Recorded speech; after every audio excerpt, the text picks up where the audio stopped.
Hello, loves. Welcome back to WitchyMarlaina's Ghost Adventures. I'm your host, WitchyMarlaina, and today we're going back into my spookiest objects book, and today we're talking about her. Now, when I talk about the doll Annabelle, you probably think of this Annabelle. That is the Conjuring's Annabelle from the Conjuring movie series, but the Annabelle I'm talking about today looks like this. You guessed it. That Raggedy Ann doll that doesn't look menacing is extremely menacing, and I'll be talking about her here in a second. First, we've got to figure out her origin. Don't know where she was before she was purchased in a thrift store in 1970, but she is housed at the Warren's Occult Museum in Connecticut. So let's get Annabelle's backstory. There was a nursing student named Donna that her mother gifted her this Raggedy Ann looking doll that's where she found it at a thrift store. When Donna received the gift, she decided to name it Annabelle, and when she brought it into her apartment with her roommate Angie, all hell broke loose. Now, at first, it started off small with Annabelle moving around the apartment. First, they thought they were going crazy, and they were talking about maybe they put her in the wrong spot. But Donna was very adamant that she would place her in a certain spot, and then when they come home from school or work, the doll would be in a different position.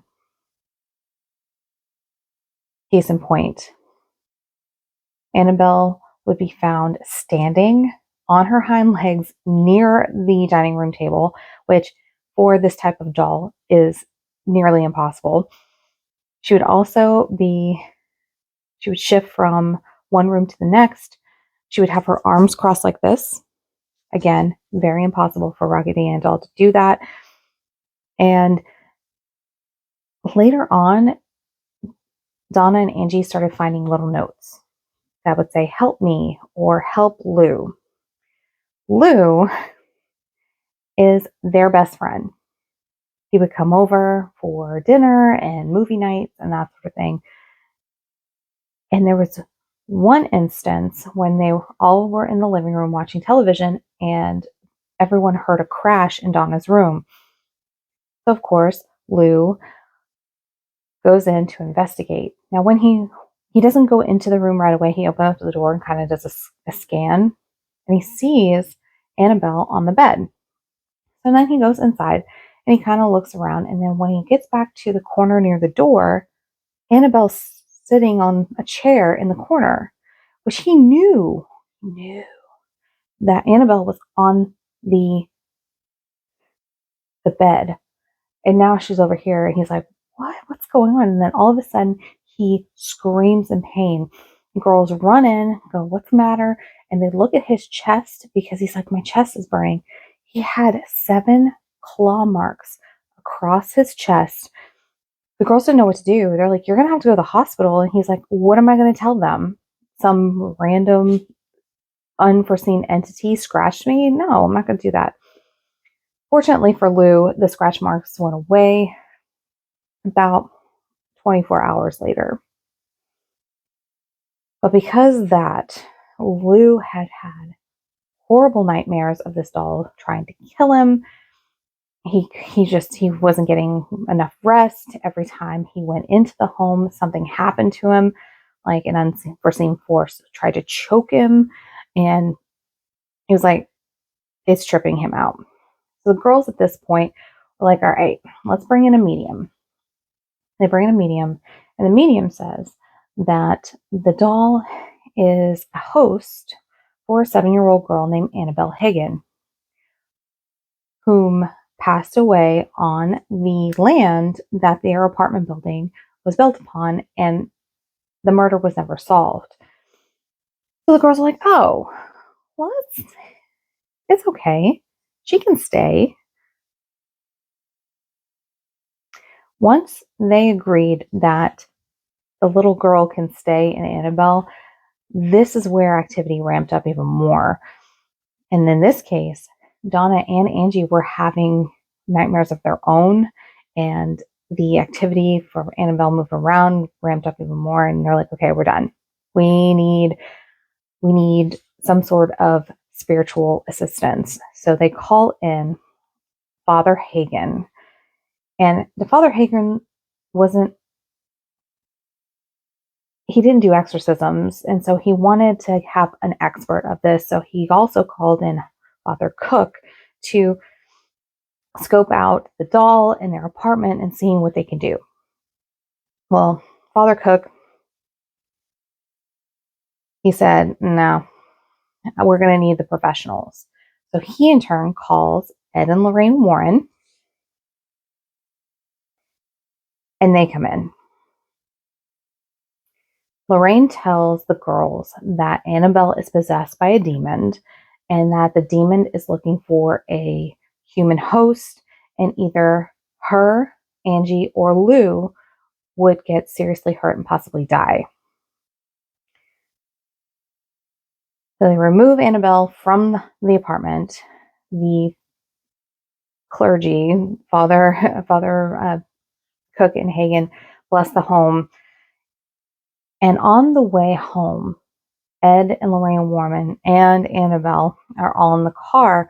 And in this case, Annabelle is manipulating the car. Roughly 7 times, Ed lost control of the car to immediately correct it, to the point where Lorraine had to drench Annabelle in holy water for them to get home safely.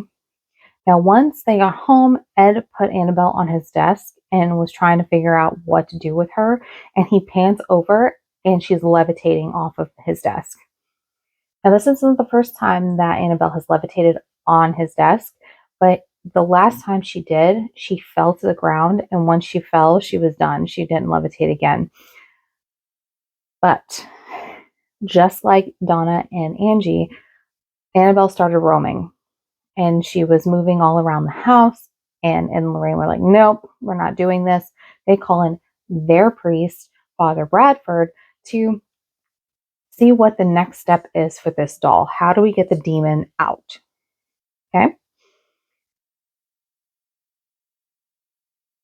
He tried to do an exorcism.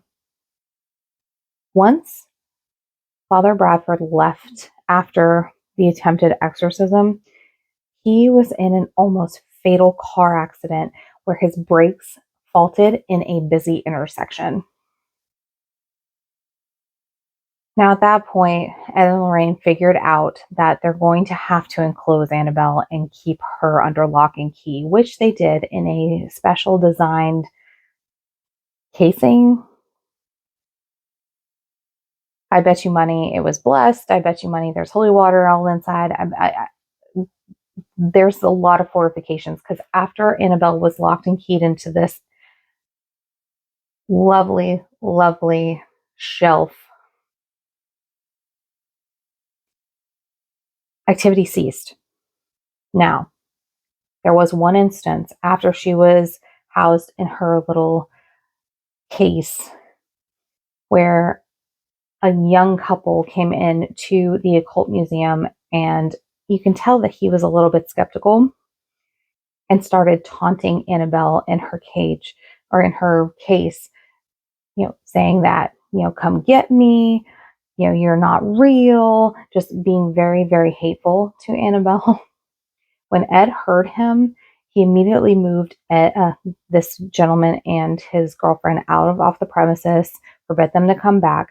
They hopped on their motorcycle and was driving home, and not even 2 miles away from Ed and Lorraine Warren's occult museum, they crashed into a tree, and the man died instantly, and his girlfriend had injuries, but not life-threatening ones. Don't taunt demonic freaking dolls. Don't do it. Don't do it. Don't. It's not worth it. Oh, so there you have it. The lovely, lovely backstory of Annabelle. I hope you have a fantastic rest of your day. Thank you so much for joining me and my fun ghost adventures. And I will talk to you later. Bye.